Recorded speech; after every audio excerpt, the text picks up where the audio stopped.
সুপ্রিয় শিক্ষার্থীবৃন্দ, আসসালামু আলাইকুম। দীর্ঘদিন পরে আমার ব্যস্ততার কারণে আমি ভিডিও আরম্ভ করতেছি, বড় ভিডিও। তো তো দেখো যে আজকে নবম ও দশম শ্রেণীর পরিসংখ্যা আরম্ভ করতে যাচ্ছি। তো মাত্র একটি অঙ্কের মাধ্যমে কিভাবে গড়, মধ্য, প্রচুর শেখা যায় সে ব্যাপারে আমি কথা বলবো। আজকে হচ্ছে পর্ব এক। এটা টোটাল আমি 3টা পর্বে এই কাজটা করব। তোমরা আমার ভিডিওর সাথে থাকো আর আমার এই ভিডিওটা বেশি বেশি কমেন্ট, লাইক, শেয়ার করে দাও বন্ধুদের মধ্যে, যাতে সবাই উপকৃত হয়। চলো শুরু করি। তোমরা দেখতে পাচ্ছ বোর্ডে একটা অঙ্ক আছে। এখানে এই অঙ্কটা আছে। তো গড়, মধ্য, প্রচুর। আমরা এই অঙ্কটা প্রথমে আমরা গড়টা নির্ণয় করি। তো দেখো যে কিভাবে গড়ের জন্য আমরা একটা সলভ করি। তো প্রথমে গড়ের জন্য আমাদের এখানে আমরা একটা সলভ বানাই ফেলি।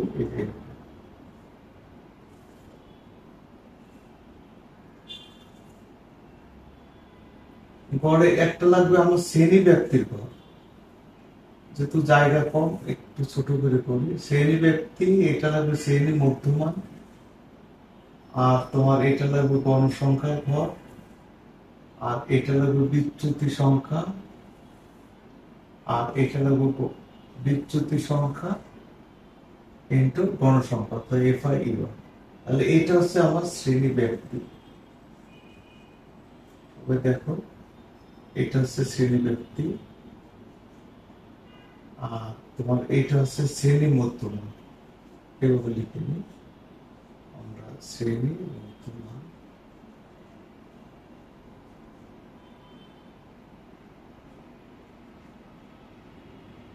শ্রেণী ব্যক্তি, শ্রেণী মধ্যমান, তারপর হচ্ছে গণসংখ্যা, এটা হচ্ছে গণসংখ্যা, তারপর হচ্ছে বিচ্যুতি সংখ্যা। এই শ্রেণী মধ্যমানকে আমরা সাধারণত এক্স আই দিয়ে, এক্স আই এটাকে প্রকাশ করা। গণসংখ্যা হচ্ছে এফ আই, আর বিচ্যুতি সংখ্যা যেটা, বিচ্যুতি সংখ্যা এখানে একটু লিখে নিই। বিচ্যুতি সংখ্যা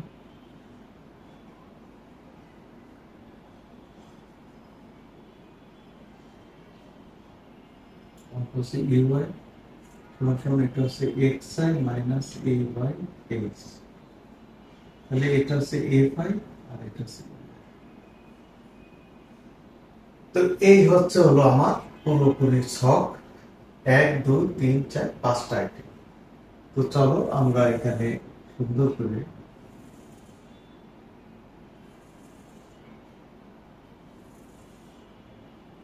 এক দুই তিন চার,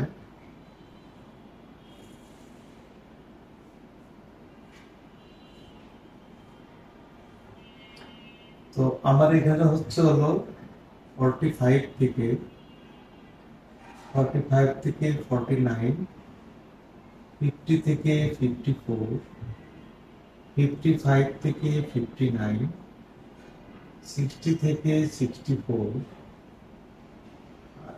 এত বড় লাগবে না, একটু দিলাম।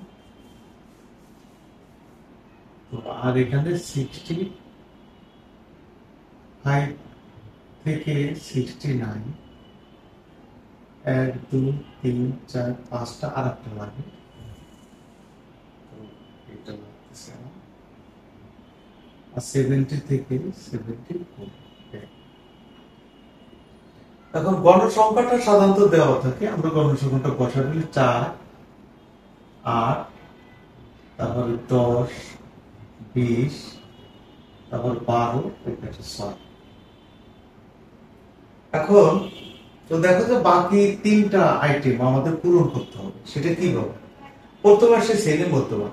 সাধারণত শিক্ষার্থীরা কি করে, শ্রেণী মধ্যমান বের করার সময় এটা যে কোনো একটা বের করে, যে 45 আর 49 যোগ দেয়, যোগ দেওয়ার পর ভাগ দেয় 2।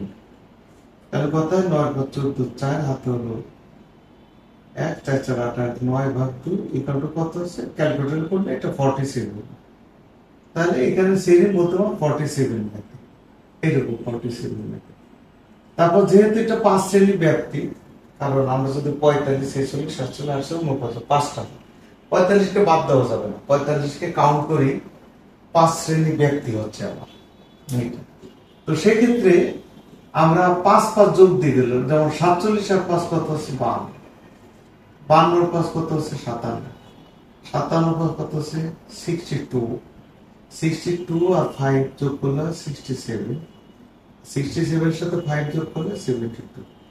তোমরা দেখো যে এইটা একটু যোগ করে 2 দিয়ে ভাগ দাও, দেখো যে 72 আসতেছে। এই যে দেখো 70 যোগ 74 ভাগ 2, তাহলে কত হলো 4, 27, 14, 144 ভাগ 2, তার মানে 72। দেখো এই যে 72 মিলে গেছে। আশা করি তোমরা বুঝতে পারছো। তবে এইটা ছাড়াও এর একটা নিনজা টেকনিক আছে যেটা দ্রুত বের করা যায়, যেমন ক্যালকুলেটর লাগবেই না। আমি টেকনিকটা তোমাদের একটু শিখিয়ে দিচ্ছি। যেমন 49 থেকে 45 বিয়োগ করি, তাহলে কত হয়? আমার 4 হয়। 4কে যদি আমি 2 দ্বারা ভাগ করি, তাহলে যেমন আমি যেটা বলতে চাচ্ছি 49 বিয়োগ 45, তাহলে কত হলো? আমার 4 হয়। এই 4কে আমি 2 দ্বারা ভাগ করবো, কত হলো? 2 হলো। এই 2টা হচ্ছে আমার ভাইটাল পয়েন্ট। তাহলে 2 যদি আমি 45 এর সাথে যোগ দিই, দেখো 47, 2 যদি 52 এর সাথে যোগ দিই, দেখো 52, 2 যদি 55 এর সাথে যোগ দিই 57, 2 যদি 60 এর সাথে যোগ দিই 62, 65 এর সাথে যোগ দিলে 67, 70 এর সাথে যোগ দিলে 72। তো তো দেখেছো যে এই টেকনিকও কিন্তু খুব দ্রুত বের করা যায়।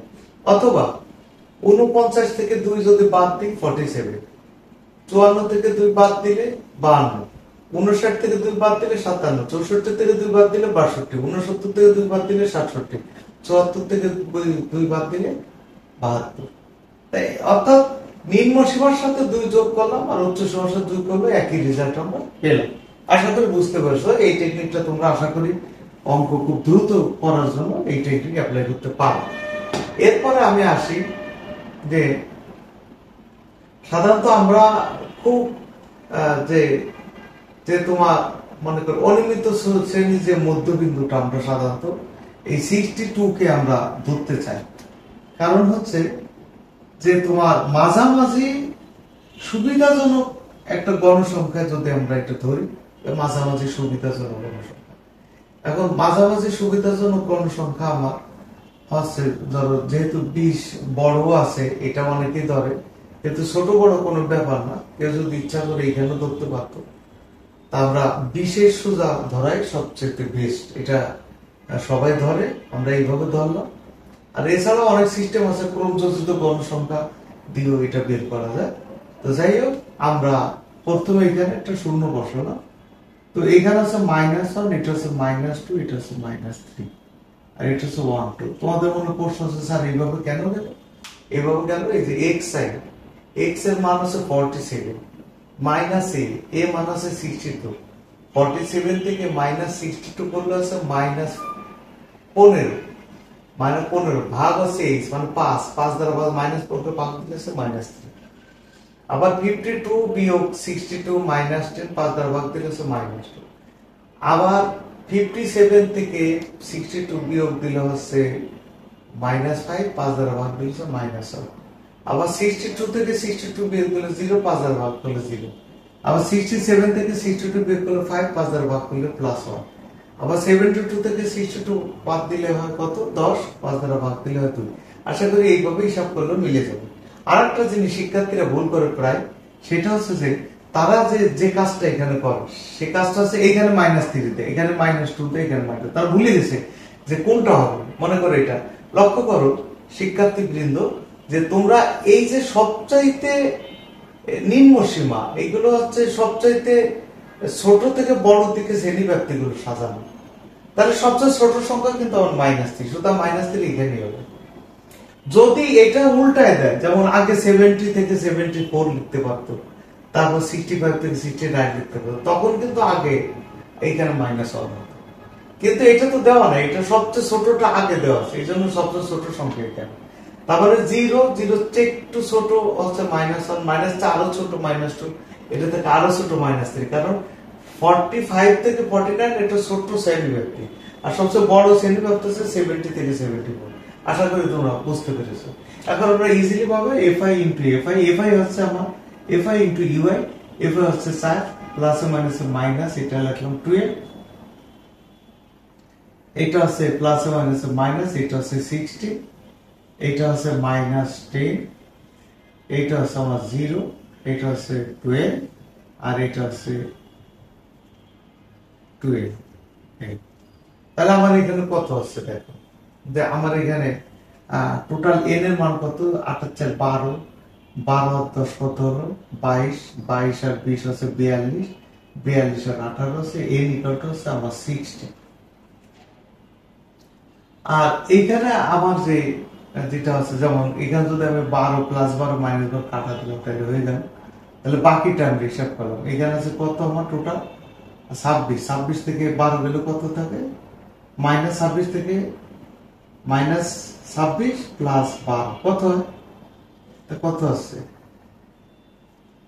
আমরা এটা লিখতে পারি -40। আশা করি তোমরা বুঝছো যে এখন আমরা গড় ইজিলি, আমরা জানি গড়ের সূত্রটা কি, সংক্ষিপ্ত পদ্ধতিতে গড়ের সূত্র। যেহেতু আমি শুধু গড় বলি না, আসলে মূলত পরীক্ষাতে ম্যাক্সিমাম টাইম আছে সংক্ষিপ্ত পদ্ধতিতে গড়। তারপর গড়ের সূত্র আমরা দিতে পারি এখানে এ সমান এটা আমরা দিতে পারি summation of F I UI N into H, এটা আমরা দিতে পারি। তো সেক্ষেত্রে এর মান কত আছে, এর মান আছে আমার 62 প্লাস এটা কত আছে, এটা আছে -40, এটা আছে 60 ইনটু এটা আছে 5। অর্থাৎ এইখানে আমরা সুন্দর করে এখানে উপস্থাপন করতে পারি 62 summation of F I UI, এটা হচ্ছে কত -40, এন এর মান কত হচ্ছে 60, আর এইচ এর মান কত হচ্ছে আমার 5।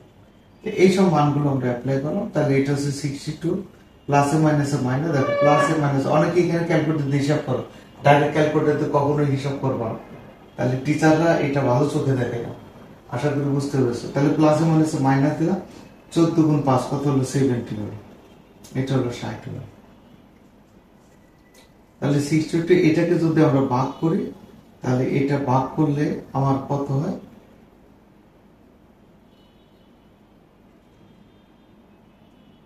তাহলে 70 এটা ভাগ করলে কত হচ্ছে, ভাগ করলে হবে তোমার এখানে কত হচ্ছে 2.2 সম্ভবত 77 এরকম ভাগ করলে, অথবা 1.16 এরকম আসার সম্ভাবনা আছে।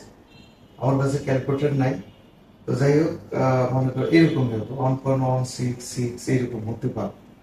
তো যাই হোক আমরা এখানে কাজ করি, এখানে 62 থেকে আমরা মনে করো এটা বিয়োগ করি, তাহলে 1.16 মনে করো লিখলাম আমরা, 6 কত 10 হবে, 6 10 হাতে কত 1, 1 আর 2 2, এটা কত হবে 8, তাহলে এটা কত হবে 1 আর 2, তাহলে 0, এটা হচ্ছে 7, তাহলে এখানে 60.84 হবে, তাহলে এখানে 60.84 হচ্ছে।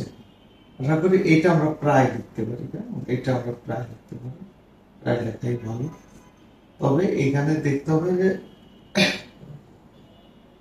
যদি আমরা এখানে একটা 0 পেতে এখানে 6 দিতাম, তাও তোমার এখানে 4 হতো, তো আর কি সেক্ষেত্রে এখানে কত আসতো, এখানে 7 আছে কত 10 হবে, 7 আর 3 10, আর তোমার এই হলো 1 আর 2 হবে 8 হবে, আর সব ঠিক আছে, আর কোনো ঝামেলা নেই। তো অর্থাৎ 834 আসতেছে, মনে করো এটা 834 আসলো, মনে করো 834 আসলে আমরা এখানে প্রায় না লিখে আমরা কাজ করলাম, এটা 3 করে নিয়ে তারপরে যেহেতু এখানে 4 আছে, যদি 5 থাকতো তাহলে এখানে 4 হতো, এই 3 এর সাথে 1 যোগ হতো, কিন্তু এটা নাই, তো আমরা 83 লিখে এটা শুধু প্রায় লিখে দিব। আশা করি বুঝতে পেরেছি অঙ্কটা। তা তোমাদের এই পর্ব 1 শেষ হয়ে গেল, শুধু সংক্ষিপ্ত পদ্ধতি গণনের নামে শেখানো।